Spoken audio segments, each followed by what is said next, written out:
What is up, everybody? This is Cody, aka DFS Project, coming to you live to talk about this upcoming 8-gamer for the NBA DFS slate.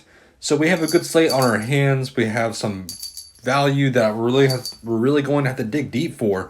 But the studs on this slate are pretty clear cut to me. I like the slate overall. It's an 8-gamer. It's right in our wheelhouse. So let's dig right into it. But before we begin, hit the like button for me. Subscribe to my YouTube channel. It helps me a ton, as y'all know. And let's dig right into it.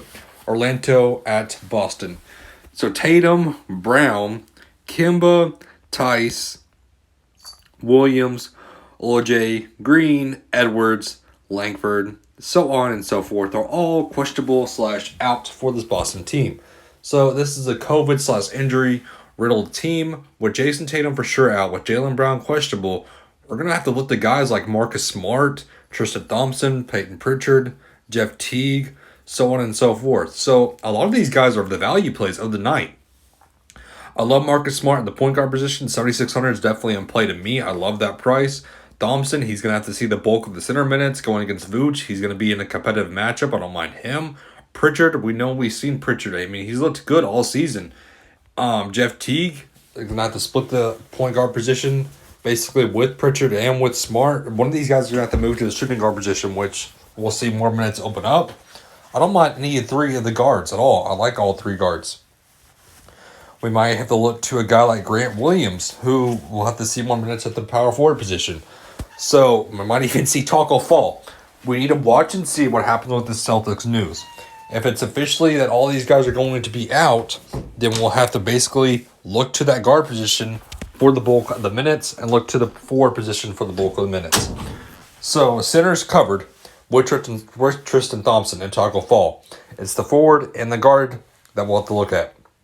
On the Orlando side, Vooch, way too underpriced in my opinion. I love his price. I love this matchup for him going against Thompson. Give me Vooch all day long.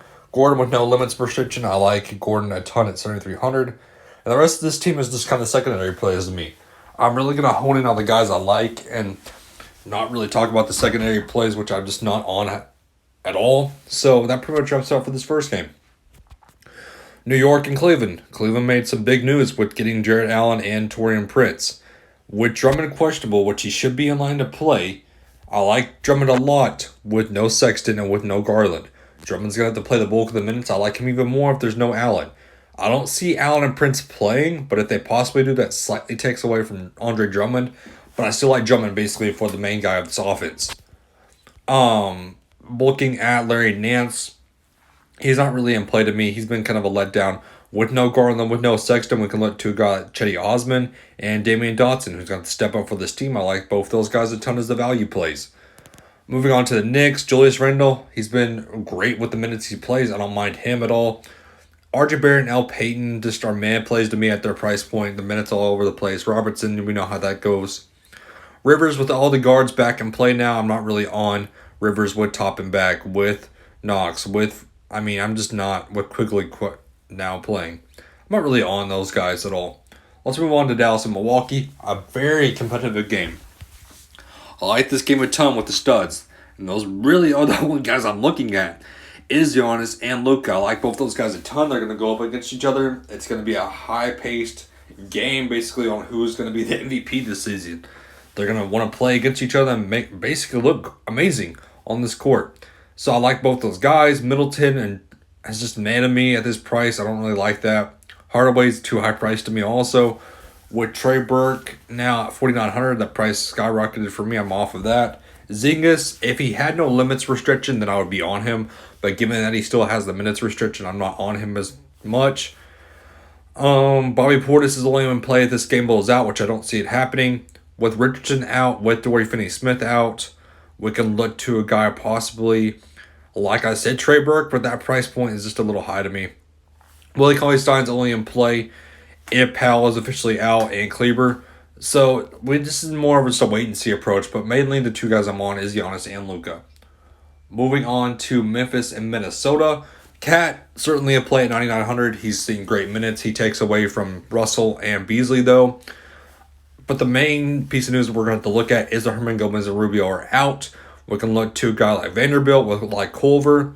Basically, whoever starts for this team is who I'm liking, which I have a feeling it's going to be Culver. But if Culver doesn't start and Vanderbilt does start, we can look to a guy like that. We can look to Edwards, who's going to see more of a usage rate bump up now. He's certainly a value play. On this Memphis side, Jay Morant, 7,500, questionable. He's in play. I'm telling you guys, he's definitely in play at that price tag. He's way too cheap for what he can do on that court. If there's no limits restriction, though, no limits restriction, then I like him at 7,500. If he plays above around, they say he's going to play around 25 minutes, and I like him. If it's below 25 minutes, I'm off of him. Joe Val, certainly in play in a competitive matchup. I don't mind him. Tyus Jones now is out for me with Jay Morant now questionable in play. Brandon Clark is a guy I'm looking at. He's the only starter who's seeing more than 30 minutes. I don't mind him. And really, guys, that pretty much wraps up for this game. Moving on to Chicago and OKC, I like this game a ton. There's a lot of pieces in this game I like. Zach LaVine finally had his price bump. I like him. He definitely deserves that price bump. He's definitely in play. SGA is a great price also. 7,700 is underrated in my opinion. I like him a ton. Colby White is another great price in this high-paced competitive game. I like him. Al Horford, too underpriced in my opinion. I like him a ton. With looking at Baisley, who didn't return to that game, if he's officially out, I'll play Diallo. I'll play him now. If Baisley is out, then I'll play him. If Baisley's in, I'm off of him. Looking at possibly a guy like Wendell Carter Jr., that price is a little man to me though. And that pretty much wraps it up for this game. Moving on to Atlanta and Utah. This is overall just not a great game in my opinion. There's really only a couple guys I like. Trae Young, underpriced in my opinion. I like him a ton. I think that 8,700 price tag is great for him. Donovan Mitchell, Rudy Gobert. Mitchell's finally seeing a decent amount of play. I mean, he's finally looking like his normal self with 38, with 37, with 40. I like Donovan Mitchell at that price tag. I don't mind him. Collins and Capella are now basically just taking usage rate away from each other. I'm off of them. Clarkson with no Ingles. That price bump is a little high to me at 6,100. I think he can do it though. I don't mind him. And really, that just, with no Bog, you can look to Reddish. I wouldn't mind getting to him as a value play. But there's not a lot in this game I like. New Orleans and Lakers, definitely a revenge game narrative for a bunch of guys. Anthony Davis and LeBron James have just been letdowns this season. I'm going to say it.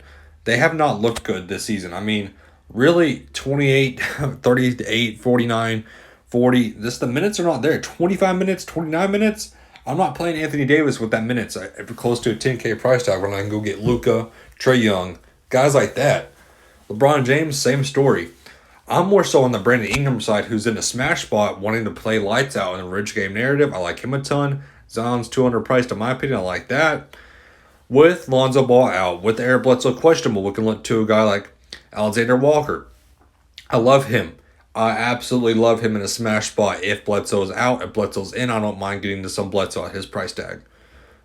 And really, guys, there's not much in this game I like other than those few plays. Move on to the Clippers and the Kings. I like this game a ton. Leonard and George are definitely in a smash spot against the easy defense of the Kings. I love them. De'Aaron Fox, fast-paced game. You know I like him in a fast-paced game. 8,100 is a great price tag for him. Halliburton's a little underpriced in my opinion. I don't mind him. With Pat Bev and Lou Will questionable, we can look to a guy like Kennard if he's going to start, or even Reggie Jackson at the minimum price. I like him a ton. If both those guys are out. If one of those guys are in, I like the other guys. So say if Lou Will's out, I like Pat Bev. If Pat Bev's out, I like Lou Will. One of the two. And that pretty much wraps up for me, guys. Again, hit the like button for me. Subscribe to my YouTube channel. It helps me a ton, as y'all know. Have a great and safe rest of your day. Have a good one, everybody.